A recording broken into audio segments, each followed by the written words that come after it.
திட்டங்களை போட தொடங்கி இருக்கிறதாம் டெல்லி. அது புரியாமல் தடுமாறி இருக்கிறார் நம்முடைய நயினார் நாகேந்திரன்.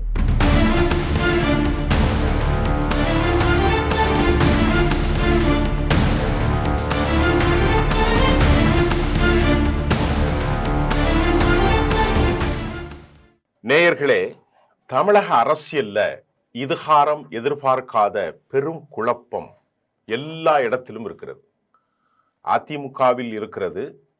அதிமுகவை விட்டு வலுக்கட்டாயமாக வெளியேறிய தலைவர்களிடத்தில் இருக்கிறது. பாரதிய ஜனதாவில் தேசிய தலைவர்களுக்கும் மாநில தலைவர்களுக்கும் இடையிலே இருக்கிறது. அதே போன்று தற்போது நாம் டெல்லியினுடைய செய்திகளை பார்க்கிறோம். இந்த செய்தி மிக முக்கியமான, தமிழ்ல ரொம்ப ஆதாரமா நம்பத்தகுந்த ஒரு செய்தி. இது என்னுடைய செய்தி அல்ல, மறுபடியும் சொல்கிறேன்.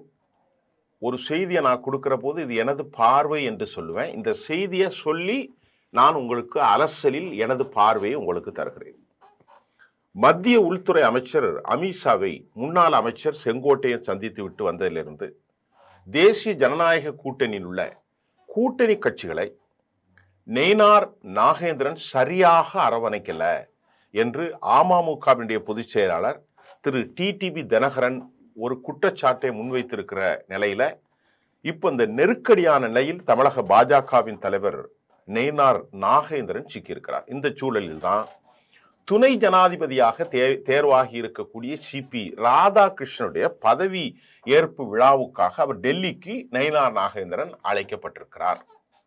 அவர் டெல்லியில மத்திய உள்துறை அமைச்சர் திரு அமித்ஷாவை தமிழ்நாடு அரசியல் சூழல் குறித்தும் அவர் விவாதிக்க போவதாகவும் இப்பொழுது செய்தி வெளியாயிருக்கிறது. பிரதானமான நியூஸ் ஏஜென்சி இந்த செய்தியை அத்தன்டிக்கா கொடுக்கிறாங்க. அவர் சிபி ராதாகிருஷ்ணனை உடைய அந்த பதவியேற்பு விழாவுக்கு வந்து செல்கின்ற அவர் அமைச்சரை சந்தித்து விரிவாக பேச போறாராம். அவர் மனநிலை என்ன இப்போ பார்ப்போம். என்ன மனநிலையில் இருக்கிறார் நயினார் நாகேந்திரன் என்று அவருக்கு நாம நெருக்கமான பாரதிய ஜனதா சீனியர்களிடம் பேசிய போது நான் சொல்லல, அந்த செய்தி எடுத்து சொல்றது, வழக்கமாக டெல்லியில பாரதிய ஜனதா தலைவர்களை சந்திக்க தமிழ்நாட்டிலிருந்து யார் சென்றாலும் மாநில தலைவரோடு ஒப்புதலோடு தான் அங்கே செல்வார்கள். ஆனால் அமித்ஷாவை சந்திப்பதற்கு செங்கோட்டையன் சென்ற நிலையில் அவருக்கு எந்த தகவலும் தெரியாது என்றும் கடந்த 8ஆம் தேதி செப்டம்பர் ஹரித்துவாருக்கு செல்வதாக கூறிவிட்டு சென்ற திரு செங்கோட்டையன் அவர்கள் 7:45 மணிக்கு அமித்ஷாவுடைய அப்பாயின்மெண்ட் கிடைக்கப்பட்டிருக்கிறது. கிட்டத்தட்ட அரை மணி நேரத்திற்கு மேல் அமித்ஷாவும் செங்கோட்டையனும் தமிழ்நாட்டுடைய அரசியல் சூழல் குறித்து விவாதித்திருக்கிறார்கள். பார்லிமெண்ட் ஹவுஸில் நடந்த இந்த சந்திப்பில் பிரிந்து சென்றவர்களை அதிமுகவுக்குள் இணைப்பது குறித்தும் நம்முடைய செங்கோட்டையன் அவர்கள் பேசியிருக்கிறார். அதற்கு பின்பு செங்கோட்டையன் அவர்கள் நிர்மலா அம்மாவையும் அவர்களுடைய அந்த சந்திப்பு கேபின்ல சந்திச்சு பேசியிருக்கிறாங்க. இவ்வளவு விஷயம் நடந்த பிறகும் நயினார் நாகேந்திரனுக்கு எதுவும் தெரியல. ஏன்னா அவர் தானே தலைவர். அவர் என்ன நினைக்கிறார்னா, அவர் நினைப்பதில்ல, ஒரு புரோட்டோகால் என்னன்னா, யார் தமிழ்நாட்டிலிருந்து சென்றாலும் மாநில தலைவருக்கு தெரியாமல் எதுவுமே நடக்கக்கூடாது. ஆனா இன்றைக்கு நம்முடைய செங்கோட்டையன் அவர்கள் சென்றது எதுவுமே அவருக்கு தெரியல. ஆக இரவு 9 மணிக்கு தான் நயினார் நாகேந்திரன் சார்பு சொல்லப்படுது. இரவு 9:30 மணிக்கு இந்த விஷயம் மெதுவா கசிஞ்சிருக்கு. சில டெல்லி நண்பர்கள் மூலமாக நயினார் நாகேந்திரனத்துல இந்த விஷயத்தை நான் தெரிந்து கொண்டார் என்று அவர் சொல்றார். அப்போது டெல்லியிலிருந்து பாஜக தலைவர்களிடமிருந்து எந்த ஒரு தகவலும் நயினாருக்கு வரலையாம்.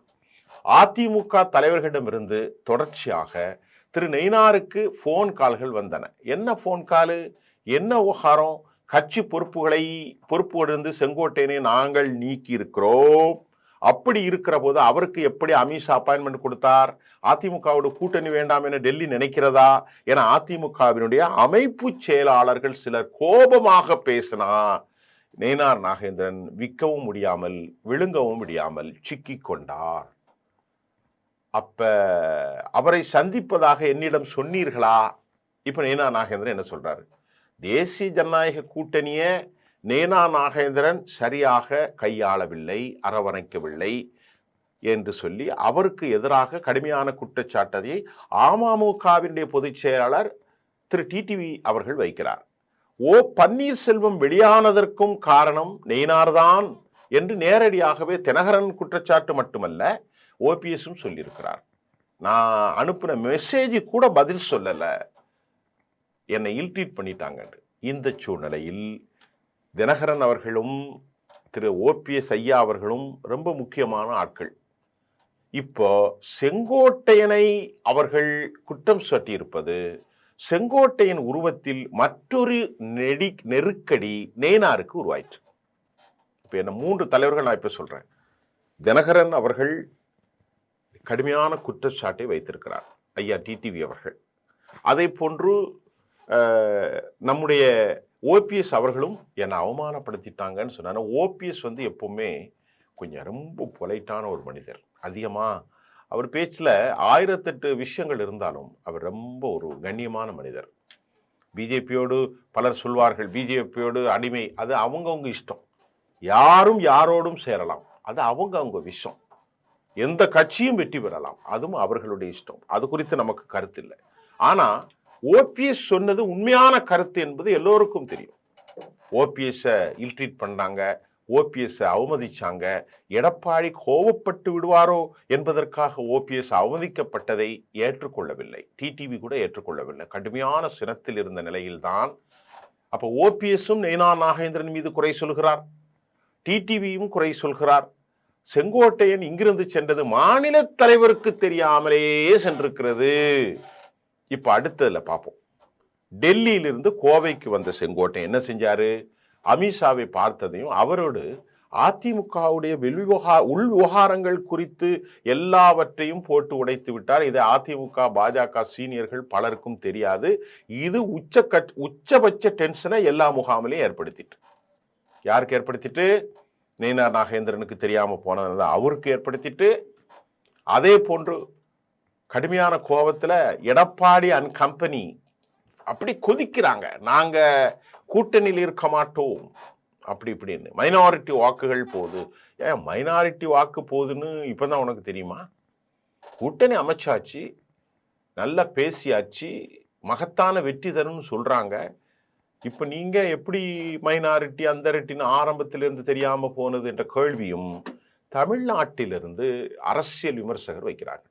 இப்ப இந்த அதிமுகவினுடைய கோபத்தை ரொம்ப லேட்டா புரிந்து கொண்ட டெல்லி பாஜக சீனியர்கள் சிலர் அக்கட்சியின் மேலிடத்தோடு பேசுப்பா அப்படின்னு நெய்னாரை கேட்டுக்கொண்டார். நெய்னார் ரொம்ப டென்ஷன் ஆயிட்டார். செங்கோட்டையன் சந்திக்க போவதா என்னிடம் சொன்னீர்களா? அதை முன்னிடம் சொல்லியிருந்தா கூட நான் தமிழ்நாடு அரசியல் சூழல் எல்லாம் கணக்கில் வைத்து ரொம்ப அழகா விளக்கியிருப்பன. எல்லாம் முடிந்த பிறகு செய்குழி மாதிரி சேதாரத்தை சரி செய்ய சொல்கிறீர்களே, என்ன ரொம்ப கோபத்துல பயங்கரமா வெடிச்சிட்டார். யாரு? இது என்னுடைய கருத்து இல்லை சார், அந்த ஆதாரத்தோடு பேசுற மிக முக்கியமான நாளிதழ் தமிழ்நாட்டில் ஆதாரத்தோடு அந்த கருத்துக்களை வெளியிட்டிருக்கிறது. என்கிட்ட முதல்ல சொன்னா கூட நான் அதிமுக காரங்கள்ட்ட பேசியிருப்பேன்ல, அதிமுக காரங்கள்ட்ட நைஸா சொல்லியிருப்பேன்ல, ஐயா அவர் போறாரு, நம்மளை பொறுத்தவரை நீங்கெல்லாம் ஒற்றுமையா இருக்கணும், ஒற்றுமையா இருந்தால்தான் வெற்றி பெற முடியும் அப்படின்ட்டு நாம சொல்றதுக்கு தான் தெரிஞ்சிருக்கோம். நீங்க பிளவுண்டால் திமுக வந்துடும், அதனால நீ இது தப்பா நினைக்காதீங்க. ஒரு உள்துறை அமைச்சரை சந்திக்கிறதுனால ஒன்னும் பாரதூரமான விஷயம் அல்ல அப்படின்னு நான் சொல்லியிருப்பேனே.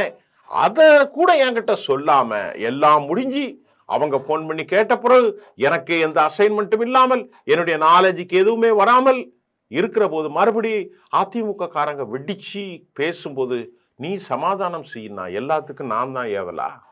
டிடிவி என்ன குறை சொல்றாரு, ஓபிஎஸ் என்ன குறை சொல்றாரு, அண்ணாமலை பக்கத்துல இருந்து வார் ரூம்ல இருந்து கொளுத்தி போடுறாரு. இதுக்கு இடையில எடப்பாடி முகாம்ல இருந்து பேச சொன்னா நான் எப்படி பேசுவேன் அப்படின்ட்டு அவர் ரொம்பவே வெடிச்சிட்டாராம்.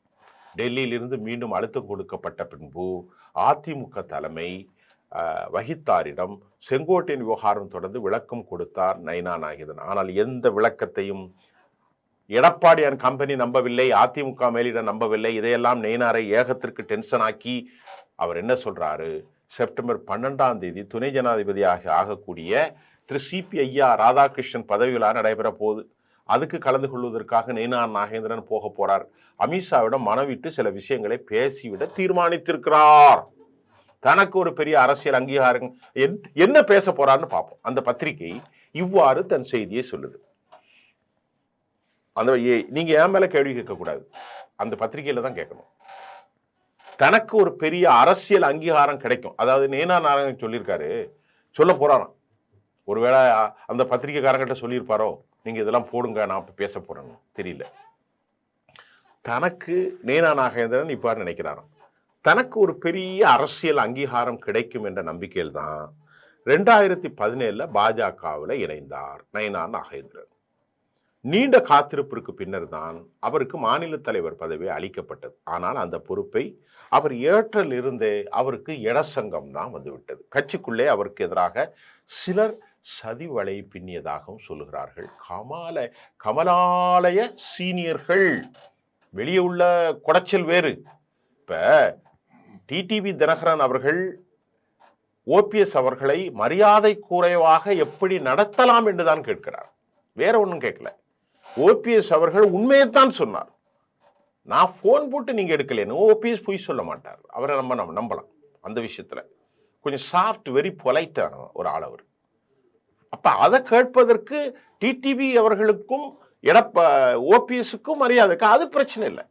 ஆனா உள்கட்சியில இருந்து கொளுத்தி போடுகிறார்கள், உள்ள இருந்து எனக்கு எதிராக சதி செய்கிறார்கள் என அவர் சொல்ற செய்தியை இப்பொழுது போட்டு டெல்லியில சொல்ல போறாராம். நான் ஒரு நல்ல கண்ணியம் கிடைக்குன்னு தான் வந்தேன், ஆனா எல்லா முகாமிலிருந்தும் என்ன திட்டுறாங்க, நமக்கு சரியில்லை. இப்போ நம்முடைய கூட்டணி கட்சிகள் ஓபிஎஸும் டிடிவியும் எடப்பாடி முகாமில் இருந்தும் என்னை கேட்கிறார்கள், இந்த முகாமில் இருந்தும் கேட்கிறார்கள்.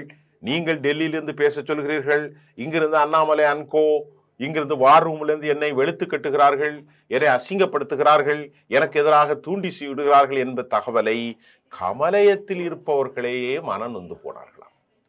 சொல்லிட்டு அந்த பத்திரிகை இவ்வாறு சொல்லுது. நம்மிடம் பேசிய பாஜகவின் மையக்குழு உறுப்பினர்கள் சிலர், கட்சியினுடைய மாநில தலைவர் மரியாதைக்குரிய நயினார் நாகேந்திரன் தொடர்வதை கட்சியின் முன்னாள் நிர்வாகிகள் பலருக்கு விருப்பமில்லை. நயினாருடைய அரசியல் கருத்துக்களுக்கு எதிராக அண்ணாமலையினுடைய ஆதரவாளர்கள் சிலர் சமூக வலைத்தளங்களில் எல்லை மீறி போய் விமர்சிக்கிறார்கள். நயினாரை விட அண்ணாமலை தான் கூட்டணி சரியாக கையாண்டார் என்று திரு டிடிவி தினகரன் அவர்களும் சொல்லியிருப்பதில் இருந்து தினகரனை அவர்களுடைய பார்வையும் இவருக்கு கொஞ்சம் வருத்தம் அளிக்கிறதா. யாருக்கு? நயினாருக்கு. இவ்வளவு சிக்கலான சூழ்நிலையில் டெல்லியில் இருந்தும் நமக்கு ஒத்துழைப்பு கிடைக்கல இல்லையா? யார் நினைக்கிறாரா? நயினார் சொல்றாராம். ஏன்னா இங்க இருந்து போன செங்கோட்டையனை சந்திக்கிறான்னு ஒரு புரோட்டோகாலே மாநில தலைவருக்கு தெரியாம நான் ஏன் அந்த பதவியில இருக்கிறேன் அவர் நினைக்கிறாரா. அந்த பத்திரிகை சொல்லுது. டெல்லியிலேயும் நமக்கு அங்கீகாரம் கிடைக்கல, மாநில தலைவர் பொறுப்பில் இருந்த அமித்ஷா அமர்த்திய போதும் அதிமுகவுடன் நமக்கு சுமூகமான உறவை பேணுவதுதான் உங்கள் வேலை என்றுதானே சொன்னார். இப்போ அண்ணாமலைக்கு அப்புறம் நயினாரை பதவியேற்பதற்கு முன்பு திரு அமித்ஷா ஐயா அவர்கள் அழைத்து பேசினாராம். இங்க வாங்க மிஸ்டர் நயினார், உங்களுக்கு அசைன்மெண்ட் ஒன்றும் இல்லை, நீங்க அதிமுகவினுடைய உறவு ரொம்ப கவனமா இருக்கணும், அது பீங்கான் மாதிரி கீழே விழுந்தால் உடைந்து விடும் என்பது போன்று சொல்லியிருக்கிறார். அதனால்தான் நான் ரொம்ப நம்பி தான் வந்தேன். யாரு? நயினாருடைய வருத்தத்தை தான் இப்ப நான் சொல்றேன். அவர் சொல்லிருக்காரு. ஆகவே நீங்க அதை எந்த சிக்கலும் விடக்கூடாது என்று அழுத்தமாக அமித்ஷா அவர்கள் என்கிட்ட சொன்னார். ஆனால் அதே அமித்ஷாவால் இன்னைக்கு கூட்டணிக்குள்ள சலசலப்பு வந்திருக்கிறது என்றும் இவர் வருத்தப்படுகிறார். அமித்ஷா, அண்ணாமலை, நயினார் நாகேந்திரன் இப்படி சுத்துகிற நேரத்தில் சிபி ராதாகிருஷ்ணனுடைய பதவி விழாவுக்கு செல்லும் இடத்தில் என் தலைவர் பொறுப்பை நான் ராஜினாமா செய்கிறேன், உங்களுக்கு தோதான ஒரு நபரை தலைவராக நீங்கள் நியமித்துக் கொள்ளுங்கள் என்று அமித்ஷா விடமே சொல்லிவிட தீர்மானித்திருக்கிறார் திரு நயினார் நாகேந்திரன். இது தவிர TTV Dhinakaran, OPS, Annamalai, AIADMK and co என்று தொடங்கி குடைச்சல்கள் அதிகரித்து வருவதாகவும் அமித்ஷாவிடம் பேச போறார். தலைவர் பதவிக்கு உரிய மரியாதை தரப்படவில்லை, அதை சகித்து கொண்டு பொறுப்பில் தொடர நான் தயாராக இல்லையா, நயினாரை டெல்லி சமாதானப்படுத்துமா என்பது இன்னும் சில நாட்களில் தெரிந்துவிடும் என்கின்றார்கள். ஆனா கட்சியினுடைய மாநில தலைவர் பதவியில் இருக்கக்கூடிய அந்த தலைவருக்கு நான் அந்த மரியாதை எனக்கு தரப்படவில்லை. யார்? நயினார். கட்சியின் மாநில தலைவர் நான், அந்த மரியாதை எனக்கு தரப்படவில்லை என்ற வருத்தத்தில் நயினார் நாகேந்திரன் இருப்பதாலும் வரக்கூடிய செப்டம்பர் 13, 14 மாமல்லபுரத்தில் பூத் கமிட்டி தொடர்பாக பயிலரங்கம் நடைபெற இருக்கிறது. மன வருத்தத்தில் அதில் கூட பெரிதாக ஆர்வம் காட்டாமல் மன உளைச்சலிலே இருக்கக்கூடிய திருநெல்வேலி பண்ணையார் என்று எல்லாராலும் அழைக்கப்படும் நயினார் அவர்கள் கமலைய வட்டாரத்தில் ஏதோ ஒரு கணக்குல புது கூட்டல் கழித்தல்களை போட தொடங்கி இருக்கிறதாம். டெல்லி அது புரியாமல் தடுமாறி இருக்கிறார். யாரு? நம்முடைய நயினார் நாகேந்திரன். அதிரடியாக அவர் முடிவெடுத்தாலும் ஆச்சரியப்படுவதற்கு எதுவும் இல்லை என அந்த செய்தி கட்டுரை முடிக்கின்றது. நான் சொல்றதுல சந்தேகம் இருந்தால் நீங்க போய் பார்த்துக்கிடுங்க. அப்ப விரைவில் அவர் வெளியேறுவதற்கான வசதி வைப்பார். ஏனென்று சொன்னால் அரசியலுக்கென்று சில தலைவர்கள் இருக்கிறார்கள். அவர்களுடைய பேச்சும் அவர்களுடைய மொழியும் அவர்களுடைய நிலையும் தனி. சிலர் என்னதான் செய்தாலும் கடுமையான வார்த்தைகளை சொல்ல தெரியாதவர்கள், மௌனமாக பேசுவார்கள். எவ்வளவுதான் பெரும் செல்வந்தராக இருந்தாலும் அண்ணாமலையை போன்று ஏடாகோடமாக பேசுவதற்குரிய ஆள் ஐயா நயினார் நாகேந்திரன் இல்லை. அவர் ஒரு விதமான சாஃப்ட். அதே நேரத்தில் அவர் ஓபிஎஸ் அவர்களையோ அவர் புறக்கணித்தது, டிடிவி அவர்களிடத்தில் அவர் சரியாக நடந்து கொள்ளாதது, அவருக்கு இந்த அரசியல் சூட்சமம் தெரியாத ஒரு ஆளாக இருக்கலாம். அதை விட அவருக்கு வருத்தம் என்ற அந்த செய்தி என்ன சொல்லுதுன்னா, டெல்லியிலிருந்து கூட என்ன மதிக்கலையே, ஒரு தமிழ்நாட்டுடைய தலைவனுக்கு டெல்லியிலிருந்து கூட ஒரு அறிவிப்பு வரலையே. கமலயத்திலே எனக்கு சதி செய்கிறாங்களே மூத்த தலைவர்கள். அவர் யாரை சொல்றான்னு தெரியல. அண்ணாமலை சதி இப்படியெல்லாம் வார் ரூம்ல வெளுத்து கட்டுறாங்க. ஏற்கனவே அதிமுக ஒருங்கிணைப்பிலும் எனக்கு சிக்கல் இருக்கிறது. எமது கூட்டணியில் இருக்கிற எடப்பாடி அன்கோவும் எனக்கு சிக்கல் இருக்கிறது. எல்லாவற்றையும் மேல நீங்க கூட என்கிட்ட சொல்லாம ரிஷிகேஷுக்கு செல்றதாக சொல்லி உங்களை சந்தித்து அதுக்கப்புறம் நான் ஏன் அந்த பதவியில் இருக்கேன், சாதாரண தொண்டனா தொடர போறேன்னு சொல்லியிருக்கார். இது எந்த அளவுக்கு impact and drastic effect on BJP களத்தில் ஏற்படுங்கிறத அடுத்த செய்தியில ஆதாரமா சொல்ல போறேன். தயவு செய்து கையில் மடியில் உள்ளதெல்லாம் சொல்றது இல்லைங்க. இது ஒரு நியூஸ் அனலைஸ் தான். இந்த நியூஸ் அனலைஸ்ல என்ன வந்திருக்கிறது நம்முடைய பார்வை. ஆனா ஒன்றை சொல்லி முடிச்சிடுறேன். சமாதானம் செய்து அவரை கொஞ்ச காலம் பணியில் இருக்க சொல்வார்கள். அப்புறம் அவ்வளவு ஈஸியா அவர் போக மாட்டார். சமாதானம் செய்து அவரை எப்படியாவது சொல்வார். அமித்ஷாவை மீறி அவரால் பேச முடியாது, இருங்க எலெக்ஷன் வரைக்கும் சொல்லுவாங்க. அதுக்கிடையில இன்னும் பல இடசங்கங்கள் வரப்போகிறது. இன்னும் எஞ்சிய 6 மாதத்தில் பெரும் கலவரங்கள் நடக்கப் போகிறது. இதையெல்லாம் பார்க்கிற போது அந்த தங்கத்தட்டில் வெற்றியை இவர்கள் தாரை வார்த்து கொண்டிருக்கிறார்களோ திமுகவுக்கு என்ற கேள்விகள் மில்லியன் பில்லியன் கணக்கில் தொங்கித்தான் இருக்கிறது. நன்றி.